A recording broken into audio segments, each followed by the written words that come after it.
It's time to style my sewing and go from this to this. Let's style my sewing together.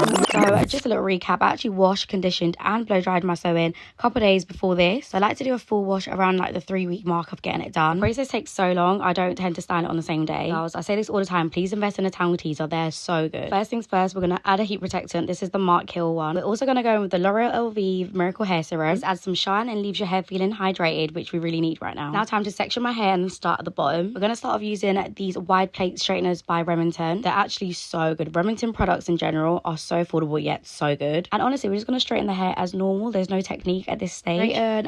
Straighten, brush, that kind of thing. When it comes to sewing, you want to use minimal heat as frequent as possible. So this is why you need to take your time with the straightening, because then it means you don't have to straighten it again properly for a while. At this point, you're going to continue the same steps until you basically finish straightening the whole hair. I'm not going to lie, I was in two minds on if I wanted my hair curly or crimped or straightened, but I went with straight hair. What should I do next? Crimps or curls? Right, at this point, bundles are all straight, perfect. Now it's time to focus on the leave out, your natural hair. For this bit, I'm going to go in with a smaller set of straighteners, again from Remington. Section the hair bit by bit, focusing on the roots and just straighten it and blend it into the bundles. We do have a little bit of leave out on the sides, so I'm going to go in with a smaller set of straighteners and focus on that. Now going in with my hot comb from Wool, and I'm just going to focus on my leave out. So using my wax tip from Caracare, I'm going to focus on the little flyaways, and then using the hot comb again, I'm going to blend it into the bundles. Just take your time with this bit because this is what really blends your leave out and the bundles together. I then added some hair oil onto my scalp. Now it's time to go back in with small straighteners and focus on bumping the ends, my favorite part of this. And you just look at how perfect it is. It makes such a big difference. So you go in as if you're straightening it, but when you get to the end, you bump it before